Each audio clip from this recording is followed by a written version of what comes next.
We Won't Quit, Marital Tools to Push Through Difficult Times is number 3 on Hot New Releases by Amazon Books. It is the answer for couples who have endured tough times and are struggling to heal their broken marriage. Written by visionary authors Ricardo and Kimberly Frost and 10 phenomenal married couples. Make sure to get your copy today.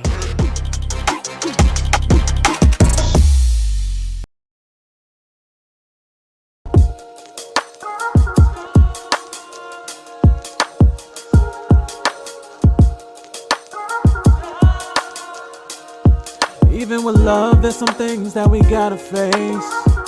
So much we go through day to day. Trauma that we can't erase.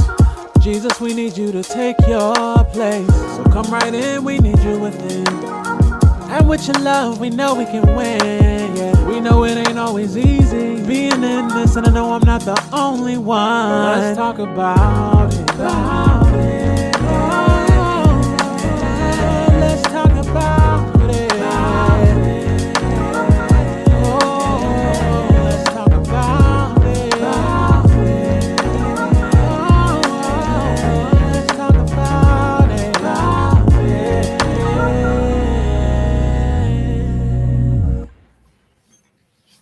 All right. Good evening. How's everybody doing this evening? Hey, we welcome and let's talk about it. We're excited about what's going on. Hey, listen, like I told y'all earlier, and like Kimberly been telling y'all, we've been promoting this, that the husbands are taking over June. The men are taking over June. We know that Father's Day is in June. We know a lot of times per popular opinion that fathers don't get celebrated, and oftentimes the way that they properly should. Most of the time they're on the grill on Father's Day making the meal or whatever the case may be. So we want to just show some love to the brothers this month. We started off last week with doing prayer on Thursday morning. So every Thursday morning at 6:30, join us as myself and maybe one of the brothers that's on the team with me. We'll be praying. Last week it was my brother Tony McGee. Shout out to Tony, man. Thank you for praying for us, man. Saying a powerful word of encouragement to the brothers. I really appreciate it. And tonight, man, we're going to be talking about some special stuff too. So it's time to uplift fathers. It's time to uplift husbands, man. We want you to know that it is important for us to share our testimonies, to share how we feel about one another. So I'm excited. I'm super excited about what's going to happen throughout the rest of this month with husbands taking control. Now, my wifey, she's on the back end there kind of promoting and producing everything that y'all see going on. So shout out to my wife, Kimberly Finkley Frost, my baby. You know I love you, girl. Thank you for holding me down in the background. I appreciate it. And too, my right is my son in love, Jose Jackson. What's going on, everybody? You know what I mean? So my son in love has decided to join me on tonight, and hopefully throughout the rest of this month, me and him will be kind of co-hosting this thing. So let me go ahead and just kind of put some things out there for y'all, some housekeeping things that I want to share with y'all real quick. That as we're communicating and we're talking, we want this to be a space where you're comfortable. So know that people are going to be watching this broadcast. So whatever you want to share, be comfortable in what it is that you're going to share as the Lord leads you. You know what I mean? For lack of a better term. So talk to God, trust God and what it is that you want to share, because at the end of the day, whatever you're going to be sharing, it's going to help somebody. It's going to encourage somebody. It's going to either maybe confirm some things that some people have been going through, right? So let's make sure that we have some dialogue. Now, the way that I'm going to get down, the way that we're going to get down throughout the month of June, it's going to be like brothers having conversation, you know, at the pool table, or having a conversation, sitting down, having a conversation at the barbershop. That's how we want to do it. We want to make it comfortable. There's no form or fashion to this. We just want it to be a comfortable environment where brothers can speak. So I'm telling you, y'all, I think this is going to be great. Y'all are in for a treat. Y'all are in to see Ricardo Frost without my wifey. It's kind of uncomfortable because, you know, we kind of join at the hips. We're almost like Siamese twins. I've been getting a guy that been talking about me, who we just recently met. He's like, I ain't had a picture by myself since 1999, y'all. Clowning me like, so you mean to tell me that you ain't had a picture by yourself since 1999? So It's funny, but it is what it is, man. That's my baby. That's my best friend. That's my boo thing. So that's how we ride. That's how we get it. So Jose, you got anything to say to the people tonight before we get started?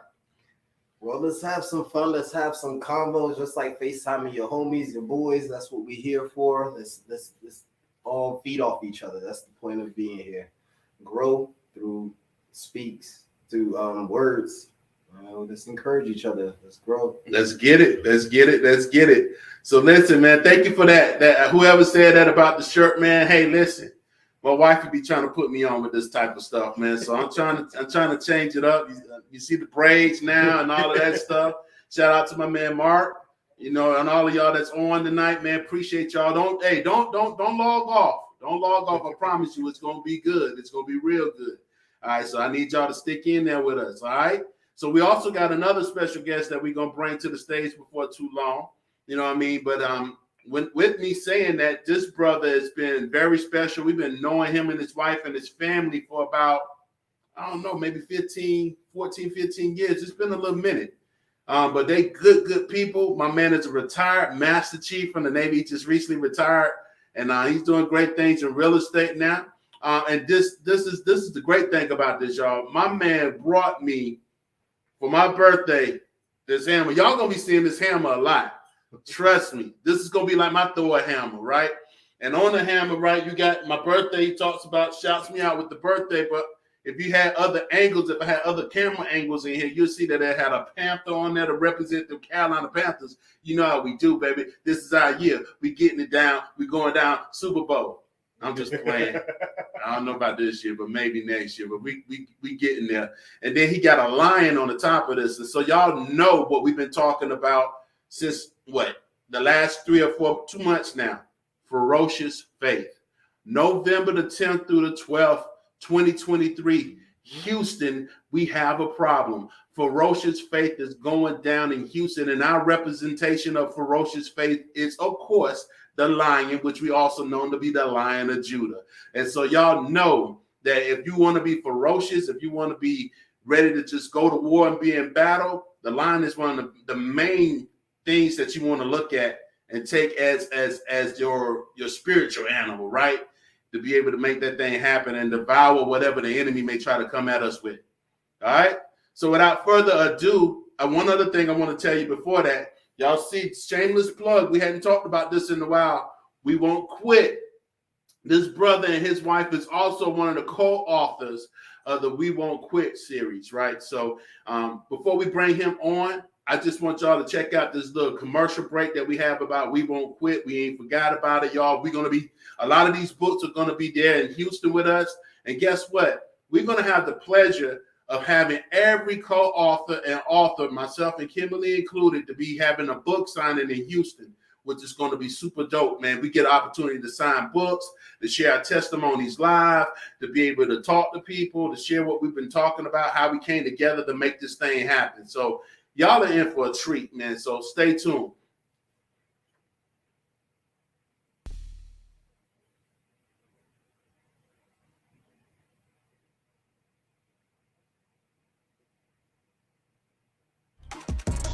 We Won't Quit. Marital Tools to Push Through Difficult Times is number 3 on hot new releases by Amazon Books. It is the answer for couples who have endured tough times and are struggling to heal their broken marriage. Written by visionary authors Ricardo and Kimberly Frost and 10 phenomenal married couples. Make sure to get your copy today.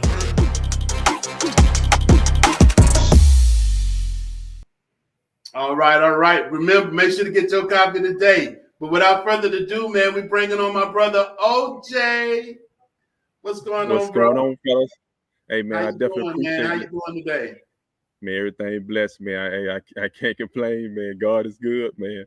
Hey, Yes, he is. He I truly appreciate is y'all. good. I appreciate you having me on tonight, man. Definitely, you're gonna break bread with the brothers, and you know what I'm saying. And I know some wives and future wives are gonna be on future husbands on here too. So we're just gonna try to walk you through the path that might can help you out, and then some people can help me out too. Maybe in the chat you might put something in there that I didn't realize. So we're here to help each other. That's it, man. I appreciate you, brother. Appreciate you and your wife, your girls, your family, man. You've been dope, man. Been a great friend to me over the years, man, and I appreciate you for it. Appreciate your wife for it. And we're gonna get into it, man. So, y'all, before we just so y'all know, man, we're talking about the first subject that I wanted to talk about, that I prayed about, and I was like, God, what do you want me to talk about for this first? Let's talk about it. And I was like, man, is blended families. And I was like, you sure, God? You sure that's something you want us to talk about? He's like, yeah. So, talking to my wife, kind of expressing to her what I wanted to do. And sure enough, here she comes with her confirmation. She actually put a text out. I mean, not a text, I'm sorry, a post out earlier today talking about just that, stepfathers and things of that nature. So we're coming from a man's perspective and a husband's perspective, not saying that, the wives don't have their ways or don't have their dealings with blended families, but because this is a husband takeover, we're coming from a husband's perspective. But that's what we're going to be talking about tonight, y'all. Blended families. Just about everybody knows somebody that's a part of, or has been a part of, or maybe even a part of right now, a blended family. It is very, very common in our culture and in our society in the year 2023 to have blended families. So one of the things that we don't do is discuss how we kind of navigate through that process. And so, like I said, we having a conversation, we sit down with some coffee, at the coffee shop or whatever. So this is how this is going to roll. And ladies, if you're a bug, if you're a fly on the wall, that's cool. We ain't tripping. Like I told the brothers earlier, I want to put that disclaimer out there again. Share only what you feel comfortable with sharing, because it's going to bless somebody. So that's what I want to do. So for me, I think a lot of y'all are familiar with my situation. And if you're not, I'm going to share it tonight. Kimberly and I are a blended family. So our children, Raymond and Raven, are not my biological children, right? When I met Kimberly when Raven was about 4-5 years old, and Raymond was about 7-8 years old when we first got together. And then obviously I was courting her, doing the things that I was trying to do to make sure I grab her. And, being the mother that she is, when things started to get a little bit more serious and we both realized what direction we wanted to go in and looking to get married and things like that, one of the conversations that we had to have was, she was like, if you're going to rock with me, you got to rock with my kids too. She said, we a package deal. That's how we roll. That's how it's going down. If you can't rock with them, then you can't rock with me. And I couldn't do nothing but honor and respect that. But I already knew that was going to be the situation if me and her decided to get more serious and have a more serious conversation and be in a more serious committed relationship. So I already knew that was part of the deal. So what we did early on in the early stages of with the kids, we started off with simple stuff like what would we call him? We actually had I remember we went to IHOP. The four of us went to IHOP and we had that conversation about, okay, Mom, Mr.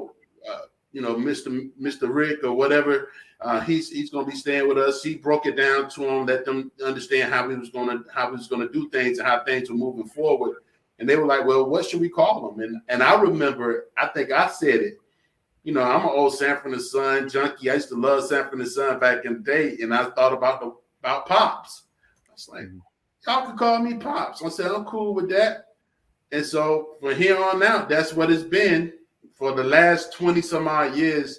They've been calling me Pop. So, just something as simple as what to call somebody is very important. And I wanted to make sure that I showed them love unconditionally. I wanted to make sure that they knew that I appreciated and I loved them. But it was also a transition period, right? You have to go through that transition. And within that transition, I felt like we needed to communicate. Now, it was some things that I did that I probably shouldn't have did. I made some mistakes along the way, and I realized some of the mistakes I made now. But back then, I was younger. I think I was about 25, 26 years old. So I'm just keep it 100 with y'all, man. I'm going to keep it above. When I first met Kimberly and the kids, right, they were living in Washington State. And the kids was listening to Backstreet Boys and Britney Spears. I was like, what in the world is going on? Backstreet Boys and Britney Spears. Let's get these kids into some rap. Let's get these kids into this thing. So I started introducing them to rap and one of Raymond's favorite artists back in the day was Ludacris. He used to love some Ludacris when I first started turning them on. So they didn't go quite as well as I wanted it to go. I kind of introduced some things to them that I probably should have held off on, but at the end of the day, it all worked out for the better. So that's just one of my experiences, and I don't want to take up this whole conversation. That's why I got you guys on board, but that's just one of my experiences about us coming together as a blended family. One of the key points that I learned from that is that we have to be able to communicate. Y'all got anything to add? And like I said, if you're in the chat and you guys want to join this conversation, we will be monitoring for questions and things like that. The chat is hot, so we'll shout out the statements, the questions from the chat. We got you guys. Absolutely. So Jose, OJ, y'all can jump in whenever you feel. Okay. I can start it off. Look, man, backstory about me, like Ricardo said, joined the Navy, back in 1999. But a lot of people don't know that I had sons before I even joined the Navy. I basically had sons while I was in high school. But fast forwarded, met my wife in the Navy in 2001. My kids are babies still, 3, 4, years old. And soon as I brought them up, we had an apartment up in Virginia Beach. I brought them up, and she took them in. It's kind of a scary moment for me because I'm like, okay, I'm bringing my kids up here. You got your, the baby mama thing going on. So, to be 100% transparent, I was scared on my end, but she was already mature enough to understand what was going on, and I already had discussed what she hadn't saw him before, but I already told her I had kids. So in I hear, you can tell somebody something, but they don't really see it face to face. It could be a whole nother outcome once they get here. But I'm telling you, man, my wife Katie, she took them in. She done everything, man, everything I can ask. Daycare, camps, clothes, and to this day, my son, they don't talk a lot, but my sons respect her to the highest, man. If she say something, they taking it to the bank. You know what I'm saying? So from my perspective, me just looking out and, looking in and like, man, I'm just happy to have a wife like that. And, and I was just trying to nurture the whole, situation, but God already had it. He already had it done. Then fast forward, now that we got kids together, now that's a whole nother thing. We start off with no kids together ourselves, and then now we got kids together, and she did the same thing. And my daughters love them to death, man. They love their brothers to death. So it worked out perfectly for us. I ain't gonna say everything was perfect all the time, but I couldn't ask for a better relationship and, a better situation that I came up on. Being in the Navy too, we was getting them during, like the summertime and holidays, and, I meet people, we'll meet halfway going down 95 South. She'll be rolling right there with me. So, it's a blessing, man. I can't even tell you how happy I am about the whole situation. Oh, that's dope, man. I'm glad to hear that. And I'm glad, you're a success story, and you just happen to run into God led you to a wife that was mature enough to be able to understand that dynamic and was able to make adjustments for that dynamic. That's dope. Jose, you got something to add? I know you're not a pop, so what her kids call you? Hey, well, they say, you see, I'm over here looking like Michael Jordan, so I'm saying, I used to have hair, I'm saying. I'm an old man, I'm saying. He's the old man. I'm the old guy, I'm saying. But I still got the juice though, I'm saying. Don't let nobody fool you. I still got it, But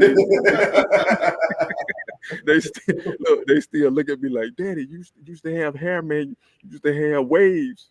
And I was like, look, my genetics, and I had to figure this out, that it was genetics, what I'm saying? Okay, it was a little bit of stress too, but then I looked at my on my mom's side, my granddaddy, what I'm saying, he was bald headed, what I'm saying? So I didn't really understand it at first. I was like, man, I supposed to have hair on my head, man. Just I got that thick blood, I got that thick hair. It didn't work out for me, man. So I had to embrace that too. That's gonna be another subject, man. We're not gonna talk about that right now.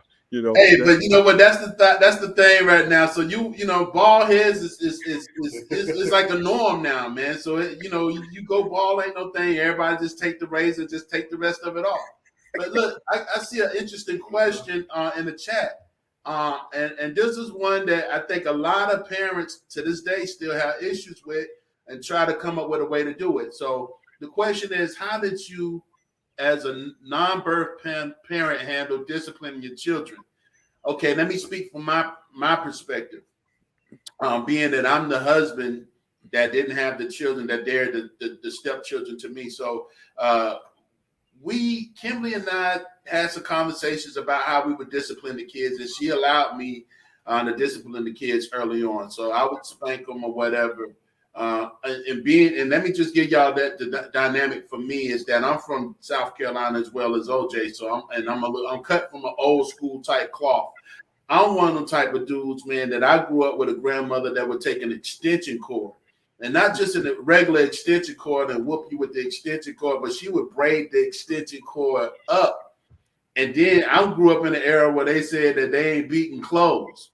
You know what I mean? So we'd be in our underwear getting spankings and stuff like that. But that was never my thought process for the kids when I wanted to discipline them. I would discipline them. And I would spank them, but it was never to a point to where I felt like I was trying to abuse them. That was not the case. So that was what we was trying to do early on in the early stages, and it seemed that had been working for a little bit. But then Kimberly said to me one day, she was like, you know what, Ricardo, these kids are getting older, and I don't think that you need to discipline them that way anymore as far as spanking. So when she told me that, and she felt like she didn't want me to discipline them in that way, I stopped. So what I started trying to do then is think of other innovative ways to discipline the kids, like take their video games or take something that I know that they like away from them, you know, as a form of punishment. So that was kind of our situation as to how we discipline. It didn't always, you know, I mean, one thing I would say about my wife Kimberly is that she always had my back in front of the kids when it came to discipline and stuff like that. But behind the scenes, if she felt like I did something that she didn't like, she would definitely talk to me behind the scenes about it and tell me, you know what, I didn't like how you did that. So, you know, moving forward, let's do it this way kind of situation. So I appreciated that, you know, she didn't take my authority, so to speak, away from me, because when you're a parent and you're a step parent, it's kind of hard to kind of know what lane you in. You know what I'm saying? It's for me anyway. I can't speak for anybody else, but for me, I was just kind of like, okay, this is that lane. That's a pretty well-known lane for Kimberly. This is that lane. This is a pretty well-known lane for their father. How do I fit in? You know, so other things that would happen with me with that would be things like when we would have the kids at the time when we were all living in Washington, we would have the kids, and then the kids would go stay with their father over the weekend or for the week or whatever. And there were certain things that, because of my culture and way I was raised, I was trying to instill in the kids, but because of their father's culture and the way he was raised, he was telling them, no, you don't have to do that. And one thing that I remember distinctly is when I used to always try to get the kids to say, yes, sir, yes, ma'am. Where I'm from in South Carolina, that's a form of respect. That's a form of showing, you know, manners and respect to anybody, you know, by saying, we never looked at that as something derogatory when we would tell a person, yes, sir, yes, ma'am. But apparently where Raymond's from, he's from LA, their father, he's from LA. I'm from the South. So that culture is completely different. You know what I mean? And that dynamic is different. So whenever I was trying to teach them that, he would tell them, nah, you don't need to tell them about no yes, sir, yes, ma'am. You just yes and no is fine.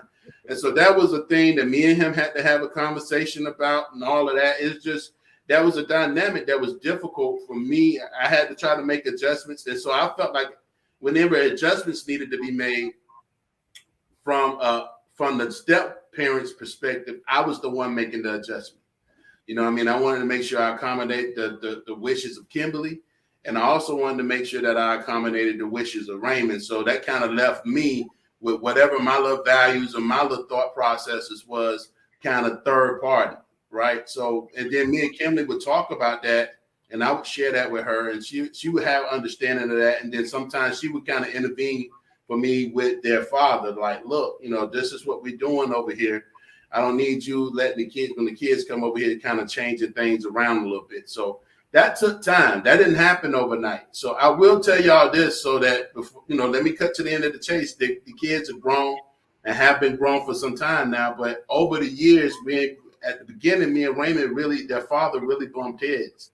About how we discipline, how we do all types of stuff. It's just a tough period for the first couple of years. But then as things got old, as we got older, as we got more mature, he appreciated a lot of the stuff that I did with the kids. He appreciated that I never tried to treat them any different than if they were my own biological kids.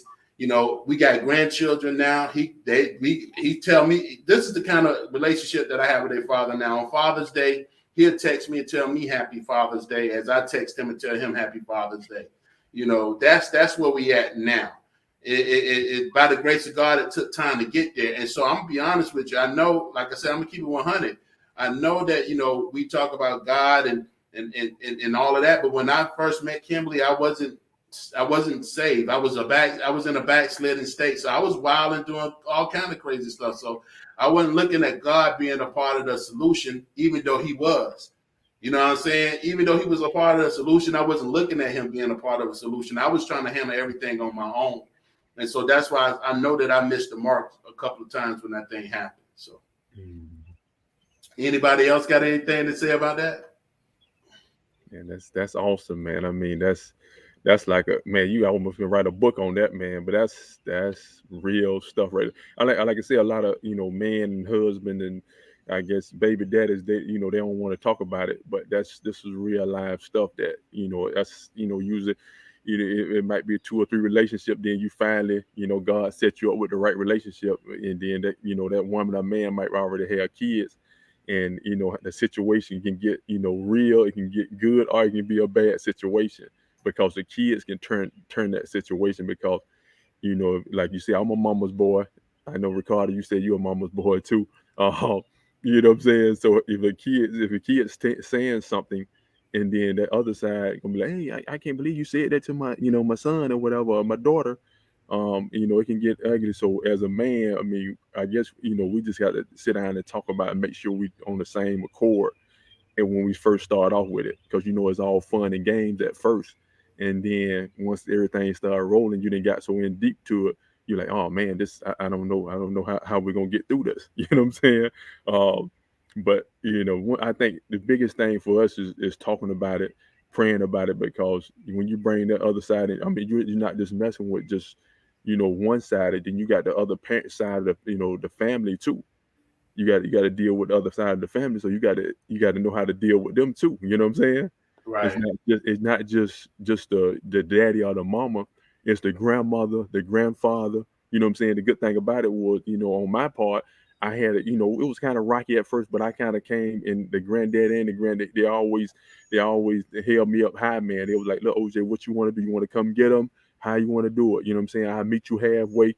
Even though me and the baby mom sometimes might be on the same page, the other side of the family, they was there. They kept it 100 with me, man. They was like, no, you know what I'm saying? Yeah, that was good, man, to have even her, the baby mama family still respect and honor you as their father, and not, follow up with any shenanigans that she may have had. You know what I'm saying? Yeah. So that's real dope, man. Yeah. I wanted to ask Jose real quick. Got a question for him specifically, so they calling him out. Jose, as a younger parent, as a younger man, how did you and Raven, this is coming from my wife, Kimberly, manage the blended family situation? Because if you don't know, Jose did have a son before Raven and him got together and got married. Yeah, so when we chose this topic, I was going over it today in my head, and I had to realize that so my mom had many stepdads in my life. I'm not gonna lie to y'all. It's been like 4, 5. I'm not gonna lie. Right. And we having many stepdads, I realized that she was old. Like when the stepdads were coming to play, it was like I felt like I was on the back burner, and like whatever they say go. So me coming into the relationship with Jet and Raven, it was like I felt like I needed to overprotect him versus her. So I had to grow out of that and learn that, hey, look, that's just how she is. Is Raven. Raven is nothing but good intentions for him. It's like over time, you gotta break that barrier down. But as a dad coming into it and from the past, I had to work through that. Like, hey, look, nobody's coming after him. She treats him just like the rest of them. He has his tendencies and they need to be corrected. But me being that he was my firstborn, it was just like, it was different for me. It was like, all right, I have to take him off that pedestal and rear him more often. But I had to learn that, and it was just like, and then me looking back into my past from my mom's, it's crazy. I just realizing that today, that I was doing that because of the past, because of what was put in front of me, and I thought that that's how a blended family should be. But nah, it's blending and talking behind the scenes and not in front of the kids is a big number one. When you said that, I was like, yeah, that's the truth. Talking pops, talking behind the scenes instead of in front of the kids, because the kids will drive a division. And they recognize it too. They know. Yeah, they know what they're doing. They know what's going on. Yeah, that's good, bro. But I definitely but shoot, it was real. But looking at everything, I was like, nah, I gotta relax, put God first, and see how everything is going. But now I just see it as it is what it is. She's doing the best for our kids, and that's it. One other thing that I would say, rearing our kids. Like at one point, it was like Raven did not want to touch Jet. It was like, I'm not going to put my hands on it. That's not my child. And I'm like, he's going to notice that. And he is noticing that. He's going to notice that he has to go to dad. He can do whatever he wants in front of Raven. So literally we had the conversation between Raven, me and Chelsea, and then me and Raven, which is my baby mom's Jet's mom. And we was like, she's going to have to put her hands on him. And she even agreed, was like, yes. So you just got to have those conversations. Like some people are not like that. Some people are. But I grew up in a Spanish household that the whole family's going to correct you. Outside, nah. No friends, none of that. But family, yeah, we're going to correct you. We work together, and that's it. It's a village. Mm-hmm. Yeah, y'all raised up in like a village with that Spanish culture. That's dope, man.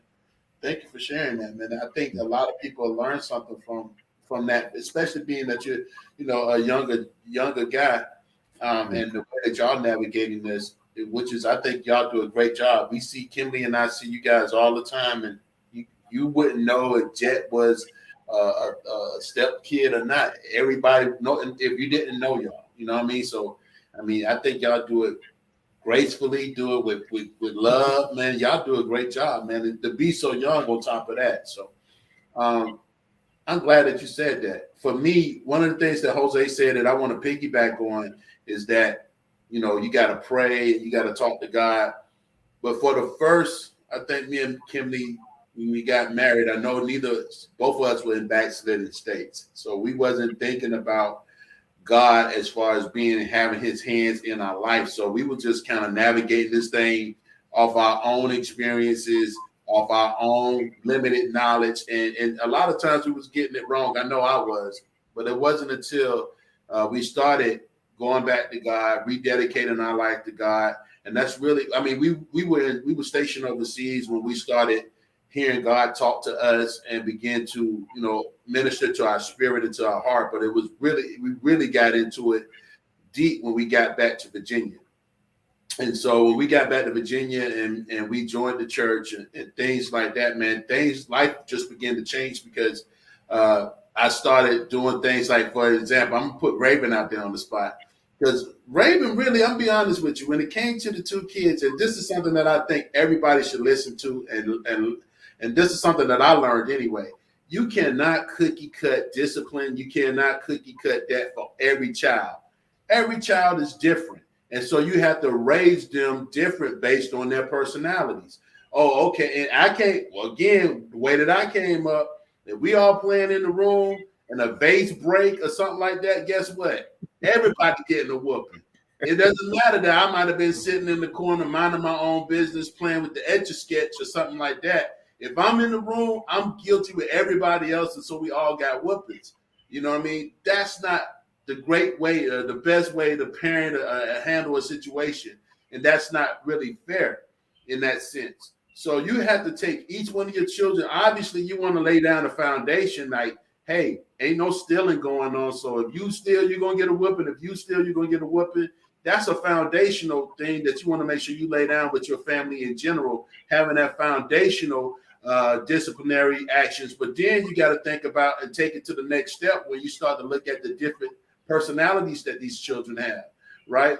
You may have JoJo that's really an introvert. JoJo's sitting at the, he's the computer guy. He's playing video games, you know what I mean? And he's the introvert. So you're not going to get a whole lot from JoJo. Whereas Ray, he's the extrovert. He wants to go around. He wants to be outside. He loves talking to people. Ray is that kid you got to say, hey, Ray, don't go out there talking to strangers and taking candy from this man or that man. Whereas you don't necessarily have to do that with JoJo. You know what I mean? So those are the things that I like to think about when we come to discipline as well, that I think we didn't discuss in detail, but I think it needs to be discussed to a certain extent. Raven was I ain't trying to get no whooping child. Raven was just like, you yell at Raven real good, Raven gonna kind of calm it down. Raymond, on the other hand, he a boy. You know what I mean? So you definitely had to. Raymond had my hands full a couple of times when it comes to trying to raise him and rear him in the best way that I possibly could. Raymond put us through a lot of little changes early on, especially when we was in Florida. But he grew out of it. But Raven was different. He didn't have to have. I didn't have to really put my. I don't think I ever. Now that I think about it, I don't think if I spanked Raven, it may have been once. And that might have been a couple of pats on the butt, like that kind of thing. But Raven was not the one. And so, again, as kids get older, you got to come up with different strategies for how you discipline them, right? So for me, I remember I'm going to put Raven out there on this one, though. I remember a situation when Raven was calling herself rapping and she called herself V Nasty. I think my wife talked about this not too long ago, too. She even talked about it like last week. Right. So Raven got caught. I don't know how they got caught. She got caught on the video on the phone, but she got caught on the video on the phone that she was cussing. I said, okay, V Nasty, whatever it is that you call yourself, you finna go right back in this room and make a gospel rap song where you're not cussing and you glorifying God. And that this time I had God in my life. Now if I didn't have God in my life at this time, I might have went about that completely different. But now that I had God in my life and I was following God and listening to trying to hear for the best decision to make and the best way to discipline her, that's what he gave me. You know what I mean? And so she did the little video and everything. And she said she'll never forget that. So those are those lasting types of corrective actions that don't necessarily always have to revolve around spanking. But that's the culture that I came up in coming from South Carolina, that everything, there was no punishment. If anything, you would get a whooping and get punishment on top of the whooping. You know what I mean? So everything was about, something physical happening with us. So I had to unlearn, me personally, I had to unlearn how to not have to put my hands on my children all the time and come up with other ways to be able to discipline. I got a question. So if a stepchild is to disrespect the step parent, right? Who should be the first or both to correct it, and how to correct? I'm talking about like disrespect, like just not listening to you. You tell him to go clean the room. He just didn't want to do it. And they did it to the step parent. Should the step parent be the first one to step up? Should the actual parent be the one? How do y'all?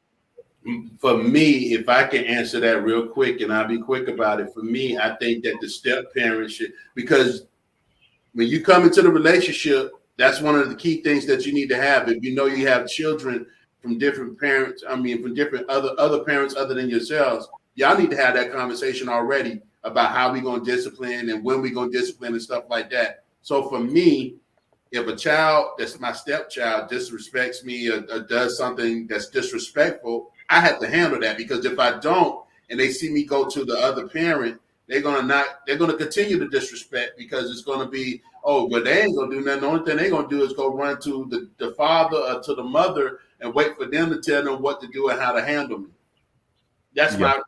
that's my OJ. Well, I can tell you this. My wife's Jamaican, okay? I ain't even really got to say anything else from it. Okay. You know what I'm saying? She gonna handle her business, and then she might try to handle me. You know what I'm saying? So, hey, you know, you said we're gonna keep it 100, right? We're gonna keep it 100. We got to tell you the truth. You know what I'm saying? Look, she like, hey, your son, hey, I had to get him. Okay, what you got something to say? I said, no, I don't. I mean, what did he do? Is he alive? Yeah, he's still alive. He's still alive. I mean, he's sitting down and he understand. You know, so but yeah, I mean, if that was the case, you would have to say, look, go ahead and handle your business, man. Make sure, you know, and then they know the next time, you know, how to come to you, long, you know, do it in a respectful way, you know what I'm saying, and kind of handle it. But we really didn't have any trouble about, you know, them doing anything, you know, disrespectful. You know, just something they might try to sneak by, and we just had to get them on it. But other than that, yeah, everything was pretty smooth. You know what I'm saying? It was just like I said, just for me, it was just. I think I was more afraid about the situation than the kids and the wife and you know all that, because I'm like, man, because in the father's head, you like, okay, and the thing is, you know, you have to pray about the situation. Like, am I favoring anybody? I got 4 kids. Am I favoring anybody in this whole situation? You know what I'm saying? You know, you got one guy that like everything I tell him, he gonna do it. You know what I'm saying? Then I got another guy that he might not do everything I tell him to do. You know what I'm saying? So you like, you know, you this family. Then you got I got my girls that you know I die for them. You know what I'm saying? So I try to be 100% on all of them and try to give them all the love I can and show them I love them. And you know, I think that's a big thing right there, because me being the father of the you know 2 sets, you know what I'm saying? I just want to let them know that, hey, look, I love all y'all, man. You know what I'm saying? And wifey love all y'all too. And we're gonna try to give you 1,000%. And you know, that's you know, that's why, you know, and like I said, I kind of grew up like that too, because my brothers and sisters, we had different fathers, but you know, none of them went at the house, but we just had that, you know, and I heard the jokes and all that kind of stuff. And, you know, I didn't want my sons and daughters to kind of hear that kind of stuff. You know, I wanted them to be, you know, hey, everything is straight up and everybody is, hey, we fathers and mothers over here. Now, hey, your dad is doing this, your dad is doing that, your mama's doing this, you know. It was, you know, in South Carolina, it was, you know, nobody really didn't have any discipline. They really didn't understand, because we just didn't know the situation. We was just listening to somebody else that might have had that same situation and trying to, you know, laugh and giggle about it, but it wasn't good for us. And you know, I just tried to turn it around and make sure my kids and step kids and you know, and my wife understood, hey, we're doing this for them, and you know, they might be in that same situation, and I want them to have a great example. That's all I got, fellas. That's good, man. I mean, I love that. One of the key words that you said is love. You Yeah. know, and back to what the question that Jose had, right, about, Yeah. you know, if a child disrespects the step parent or whatever, I really do believe that the parents should, the parents, when you know that you're getting ready to get serious, when you know that it's going to become more than just dating, that this is a good possibility that we're going to get ready to spend the rest of our lives together, get married. Those are conversations that should be had up front. That shouldn't be happening on the spot. You know what I mean? So you should already know where the parent stands, you know what I mean, when it comes to how you discipline. And as long as the parent knows that you're disciplined and your intentions are good, you know what I mean, in what you're doing, and that they know that you love their child, I think that helps to go a long way. You would never do anything to try to hurt them in any way. That's the thing that the biological parent needs to get from the step parent, is to know that if I'm going to allow you to discipline my child, I have to know that you're coming from a place of love, not a place of anger, not a place of hurt, not a place of abuse. And I think that's what's very, very important. So that key word is love, man. Love is is a very, very important word, and that these children need to know that they're loved. If they know that they're loved, if they know that you are showing love to them, they'll be willing to accept the discipline from you. But if you just every time you turn around, you just being mean, you just doing stuff just to be doing stuff, then they're not. The children are not stupid, man. They recognize that kind of stuff, and it affects them, heavily. So you got to know how to handle these children, man. And again, from my point of view, I'm like Jose. I came up in a household where my mom had another man that was in. My brother and I, my mom had 2 children, so I'm in a unique situation. My father was a Rolling Stone. My father had 5 kids from 3 different women, but my mom had 2 children, myself and my younger brother. And my younger brother's father, man, was, he was a monster. He was something else. And if I could be honest, man, this dude did some crazy things to my mother in front of my mother. So I would never have respected him or gotten any type of discipline from him or wanted any type of discipline for him because of what I've seen, what he did to my mother, the person that he called himself loving and appreciating. I see him, physically abuse her and beat her and right in front of me. You know what I mean? And that's part of some of the testimony that I have in this book, the We Won't Quit book, where we were dealing with a situation similar to that. But I told myself and I promised myself that I never even knew that I was going to be a stepdad at that time when I was 8, 9 years old, when I saw what I saw. But I told myself that I would never treat anybody that way. You know what I mean? And so God just put it in my lap to where, I would have stepchildren of my own that I call my children. You've never heard, and that's the other thing. We never use the word step. There's no such thing as step in our family. That's not even in our vocabulary. Never has been in our vocabulary. Whenever people when they address me and ask me about my kids, they are my kids. And the kids do the same thing for me. Whenever they address them about me, I'm their pops. And I mean, that's it, period, point blank. That's how I roll. And I'm so invested with my wife and these kids, man, that, I wanted to make sure that I leave my kids a legacy. RFK Solutions is a legacy that me and my wife are building for my kids, not my stepkids, not this, that, and other, for my kids and my grandkids. That's why I work as hard as I work and do what I do. All right, I got another question for y'all. All right. How y'all feel about the step parents, the other parent coming to birthday parties and functions? Yeah, that's a real one. Okay, that is a real one. So you gotta, okay. All right, so I got one for that though. I got one for that, and as we're doing that, I'm trying to see if anybody got anything that they want to say as we're going into that. But I got one real quick for that. And my sister was here to witness this, and she thought this was the craziest thing she ever seen in her life. I had a stepdaughter.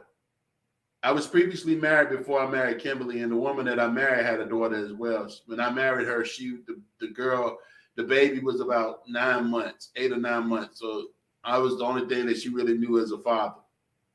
So somehow or another, she ended up getting into some stuff where she was living at. And so she came down to us, right? And when she came down to us, she had a learning disability. So it was right at the time that I was retiring from the Navy. So I had the opportunity to go to the school, talk to the counselors, the teachers, and tell them, they was trying to do all these different things. Where I said, no, she's going to graduate. So long story short, she and Raymond graduated the same year at the same time from the same school. Right? Guess who was at that graduation? Raymond, his wife, me, Kimberly, and my ex-wife, Shawan, and her husband. All at the graduation, and we all came to the house. And my sister just sitting back looking at this like, wow, this is crazy. You got like all these different parents and stuff involved in this graduation, and ain't no arguing, ain't no fussing, ain't no fighting. I said, because we grown and we finally grew up to mature to learn that it's bigger than our emotions, it's bigger than our egos. This is about these children. Yeah, So how long that's it took to get there? It took a while. It didn't happen overnight. Right. It didn't happen overnight. Notice I said they would graduate high school. It didn't happen overnight. So I right. mean, you being younger, you know what I mean, and you can't just like ban the child, the parent from coming to those types of functions, especially if their kid involved. You just gotta navigate. I don't even know how you would navigate. You gotta pray about it. Ask the Lord to help you. I don't know. Yeah. Okay, you got something for him? Yeah, I got something for him, man. We actually went down to a birthday party in South Carolina, and I was like, "Oh, this can get ugly." You know what I'm saying? But hey, baby mom and my wife, they was talking. You know what I'm saying, and everything was good. You know what I'm saying? I was like, "Wow, this is a blessing right here." And this was like real early on. You know what I'm saying? They were number like 4 and 5 years old. You know what I'm saying? I still, and the crazy thing about it, y'all gonna laugh at this. I still got the pants I was wearing at the birthday party. I got them upstairs. Come I on, still, bro. I still wear the same birthday. It's actually you remember the jean suit with the button up jumps. The button up. It's like it's a jean like the old Bell Bill DeVoe joke. You know what I'm saying? Yeah, I know what you're talking about. Yeah. I still got it. We laugh about it every time I might wear the pants or something. Like man, there was the birthday party thing, but they basically, they was talking, man, they was laughing, and I was scared in the corner, you know what I'm saying? Like, You didn't I know was what like, was about to pop off. I said this might get ugly, but it worked out, man. And like I said, they didn't talk all the time, but that was a good situation. I knew from then, I knew everything was probably going to work out, and God already had His hands on it. And like I said, I went into church like how I am now, but I knew the word, and I knew my grandma. She was always praying for me. My mom was always praying for me, so I knew I was just when I was younger, I was scared of the church, but I knew the church was there, and I was supposed to be in it. You know what I'm saying? It was So, and I always took that, and like I said, it worked out, man. Like I said, now, it wasn't 100% everything worked out, but I can't like a memory in my head, like, man, that was really messed up, man. You know what I'm saying?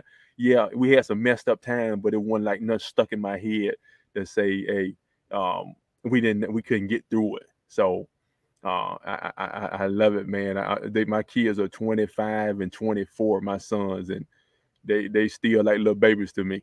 You know what I'm saying? He called me like, Dad, I want to go to Disney World, man. I said, well, I can get you some tickets a little cheaper than you get. And I say, I got him the tickets and sent it down to him. You know what I'm saying? It just, hey, they still my little babies. You know what I'm saying? And my wife was like, did you give it to him for free? I said, no, I ain't give it to him for free. I gave him half price. I'm not gonna give it to him for free now. You know what I'm saying? Hey, she wanted me to give it to him for free. I'm like, Sometimes it's like that, bro. That's cool. But I will say this, Jose, with the maturity thing with me and Raymond, early on, you got to think.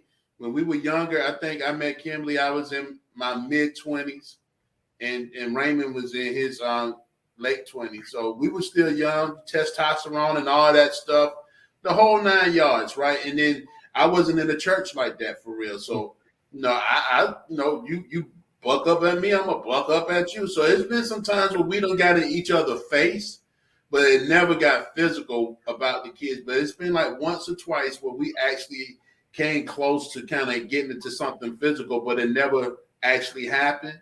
And I'm so grateful that it didn't, because God was looking out for me even when I wasn't even thinking about God. He was looking out for me in that situation. But over time, and it took some time for us to start respecting. Once me and Raymond start respecting one another and the kids recognize that we were respecting one another, things got so much better across the board for everybody. Yeah, like me and Raven, like her comment that's up there. She invited her to a Jet birthday. We keep it separate. We had things in the past that happened, so we just like, all right, we keep it separate. But then we grew up. I got married. We together. So she invited her to her birthday. I'm looking at her like, child. A good look. But she got to learn about her a little bit, learn how she is versus hearing stories or like through the phone and stuff like that. Those type of like being a parent through the phone, you're gonna feel like things are crazy, a little disrespectful. Like, but I mean, people through the phone sound like that. Right. But yeah, she got to learn a little bit about her. I ain't gonna say too much because I don't know who be watching. But Hey, you gotta just be comfortable. Say what you're comfortable with saying. But yeah, she drinks. So that got to her. She was like, "What?" Right. But that's her. That you got to learn about her and then know where Jet is coming from. You know what I mean? So like when he comes to us, you're learning where he came from, and that helps out in the relationship and in the family.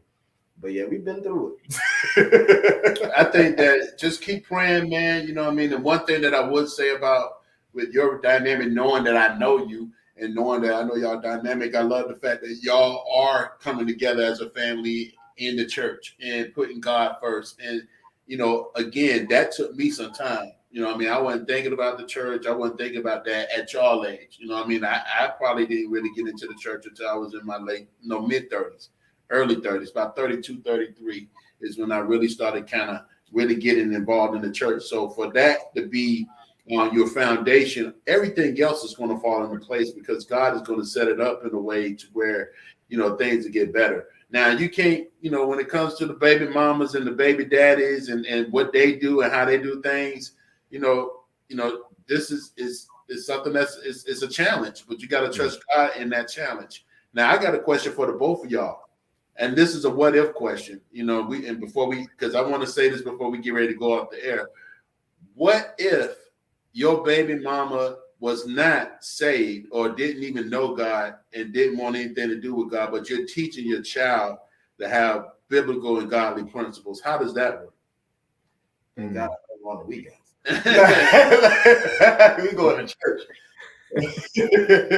But I mean, go ahead, Jose. Go ahead.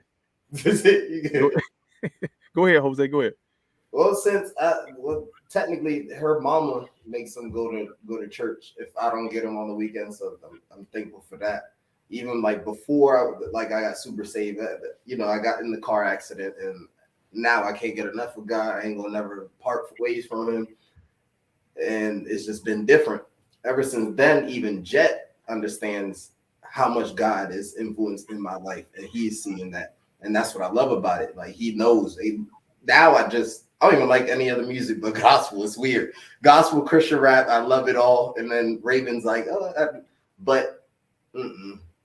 me being as saved as I am now, and I want so much of a relationship from God, I don't even play that. I don't even let him sit down in church with his hoodie on. No, we taking the hoodie off. Right, He's sitting down, trying to stay up. You wanted to stay up late, you're going to stay up late in here too.